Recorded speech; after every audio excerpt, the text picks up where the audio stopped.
जय हिंद साथियों, मैं हूं गुरु नितेश। और कल से ही यह खबर बहुत ही आग की तरह फैला हुआ है कि इलेक्टोरल बॉन्ड जो होता है, जो चुनावी चंदा होता है, जो चुनावी बॉन्ड होता है, उसको सुप्रीम कोर्ट ने अवैध घोषित कर दिया है। सुप्रीम कोर्ट ने कहा है कि अधिकांश चंदा सत्ताधारी दलों को मिला है, चाहे वह केंद्र में हो चाहे वह राज्य में हो, चंदा उन्हीं को मिला है जो सत्ता में है। तो इसमें बहुत सारी लूप होल है, जिसके कारण इसे असंवैधानिक करार कर दिया गया है। साथ जो संशोधन बाकी में भी इसको लेकर किया था, उन सभी संशोधनों को भी रद्द कर दिया गया है। तो चलिए आज हम लोग बात करते हैं कि क्या है इलेक्टोरल बॉन्ड। भारत सरकार के तत्कालिक दिवंगत श्री अरुण जेटली ने 2017 में इलेक्टोरल बॉन्ड के बारे में कहा था, जो कि 29 जनवरी 2018 से कानून बनाकर लागू कर दिया गया है ना। यह चंदा लेने का एक वित्तीय जरिया होता है, जिसमें भारत में स्टेट बैंक ऑफ इंडिया की 29 चुनिंदा शाखाओं के द्वारा यह बॉन्ड 10 दिन के लिए निकाला जाता है, जिसकी वैधता 15 दिनों की होती है। मतलब इसमें 1000, 10,000, 1 लाख, 10 लाख या 1 करोड़ रुपए के आप बॉन्ड अपना केवाईसी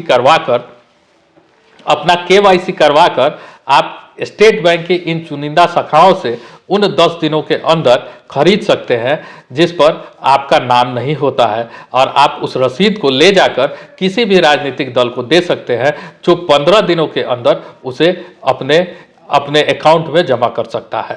चूंकि उस समय यह दलील दी गई थी कि इस तरह से जो काला धन है उसको रोका जाएगा, और जो सफ़ेद धन है वह उससे ही राजनीतिक दलों को इसमें दिया जाएगा।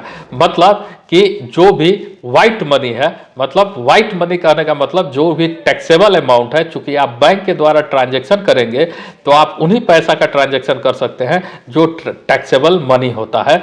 तो इससे आप ब्लैक मनी को रोका जा सकता है, और व्हाइट मनी जो है वह राजनीतिक दलों को मिलेगा। तो राजनीतिक दलों को चंदा क्यों चाहिए? तो राजनीतिक दलों में इतना बड़ा राजनीतिक इवेंट होता है, सभी में पैसे की जरूरत है।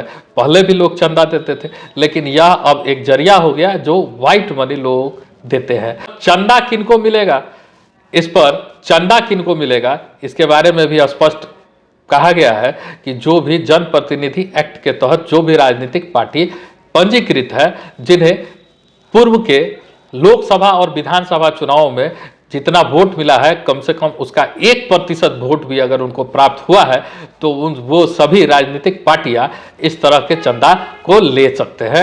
इस तरह के चंदा लेने के लिए वह स्वतंत्र है। चुनावी बॉन्ड जो है वह साल में 4 बार आता है, और लोकसभा चुनाव से पहले भी इसको लाया जा सकता है। जनवरी, अप्रैल, जुलाई और अक्टूबर के महीने में SBI के 29 चुनिंदा शाखाओं में इन चुनावी बॉन्ड को लाया जाता है, जिसमें 10 दिन का समय दिया जाता है, जिस चंदा को आप अगले 15 दिन के अंदर आप उसका भुगतान ले सकते हैं। चर्चा में क्यों है? क्योंकि इस चुनावी बॉन्ड को लेके इस पर सुप्रीम कोर्ट में केस किया गया था। सुप्रीम कोर्ट में चीफ जस्टिस और बाकी 4 जजों के नेतृत्व में इस पर फैसला आया है, और इस पर कहा गया है कि यह जो चुनावी बॉन्ड है यह अवैध है, इसको तत्काल प्रभाव से रोक दिया जाए। और जो भी स्टेट बैंक के द्वारा जो लोग भी चुनावी बॉन्ड को खरीदे हैं, वह मार्च के पहले सप्ताह में उसकी जानकारी चुनाव आयोग को दे, और मार्च के दूसरे सप्ताह में चुनाव आयोग इसको पब्लिक करे, ताकि लोगों को यह पता चले कि यह जो चंदा है यह किनके द्वारा किन किन पार्टियों को दिया गया है। चूंकि इस पे आरोप हमेशा से लगता रहा है कि यह जो है कि सत्तारूढ़ पार्टियों को पैसा लेने का एक लीगल तरीका बन गया हुआ है, जिस पर कि विपक्ष हमेशा से हमलावर रहा है। इन चुनावी चंदों में सबसे ज़्यादा चंदा, चूंकि भाजपा विपक्ष में है, तो सबसे ज़्यादा चंदा भाजपा को ही मिला है, इसमें भी कोई दो राय नहीं है। लेकिन यह भी है कि जब भी चंदा मिलता है तो हमेशा मैक्सिमम चंदा सत्तारूढ़ पार्टी को ही मिलता है, चाहे चंदा देने वाले की जो भी नीयत रही हो, उस चंदा के अगेंस्ट में वह जो चाहता हो। लेकिन हमको इस राजनीति में नहीं जाना, हमको यह समझना है कि इस चुनावी बॉन्ड में आने पर, इसके फैसला आने से क्या होगा, क्या परवाह के नेत्री जया ठाकुर कांग्रेस पार्टी की नेत्री जया ठाकुर, एनजीओ एसोसिएशन और मार्क्सवादी पार्टी के कुछ नेताओं ने इस पर केस किया था, जिस पर सुनवाई हो रही थी। उन्होंने केस करके उन्होंने सुप्रीम कोर्ट में यह कहा था कि जो हमारा राइट टू इंफॉर्मेशन एक्ट है यह इससे बाधित हो रहा है। तो इस पर सत्तारूढ़ पार्टी ने यह दलील दी थी कि यह निजता का हनन है, कि निजता का अधिकार है कि कौन चंदा दिया है, कौन चंदा नहीं दिया है, यह निजता का अधिकार पर होता है। इस पर विपक्षी पार्टियों का कहना था कि आर्टिकल 14 के तहत जो हम लोग को समानता का अधिकार मिला है, सभी लोग समान है, तो इस पर आपको फैसला देना होगा।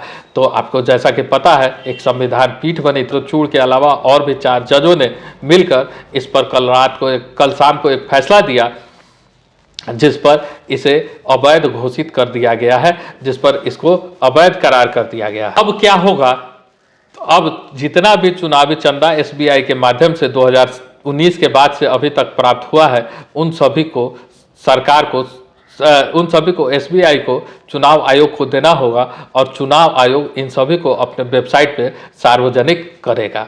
इस चंदे की राशि में सेल कंपनियां भी बहुत सारा चंदा देती थी और लगभग 97% जो चंदा है वह 1 करोड़ रुपए के चुनावी बॉन्ड को खरीद कर दिया गया है, जिससे यह स्पष्ट होता है कि कॉरपोरेट से जो चंदा दिया गया है उसकी मात्रा बहुत ज़्यादा है।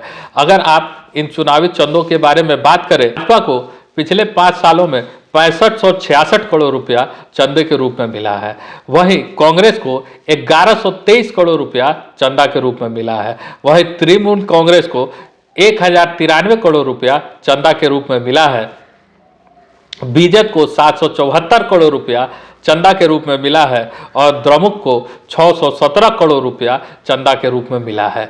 तो ये आंकड़ा यह बताता है कि उन्हीं पार्टियों को ज़्यादा चंदा मिला है जो सत्ता में है।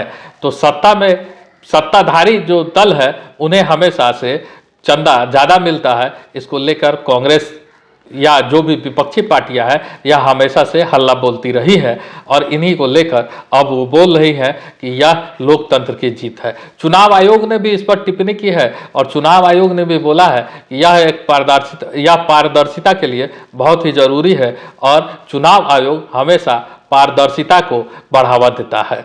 तो यह कुल जमा बातें हैं जो कि इलेक्टोरल बॉन्ड को लेकर चर्चाओं में है। तो उम्मीद है आपको आसान शब्दों में इलेक्टोरल बॉन्ड समझ में आया होगा और इसका क्या असर होगा यह तो आने वाला दिन बताएगा, लेकिन इस पर अब बवाल होना तय है, यह निश्चित है। अब इस पर जमकर इस लोकसभा चुनाव में बवाल होने जा रहा है। फिर अगले वीडियो में हम लोग किसी और जानकारी पर बात करेंगे। तब तक के लिए धन्यवाद।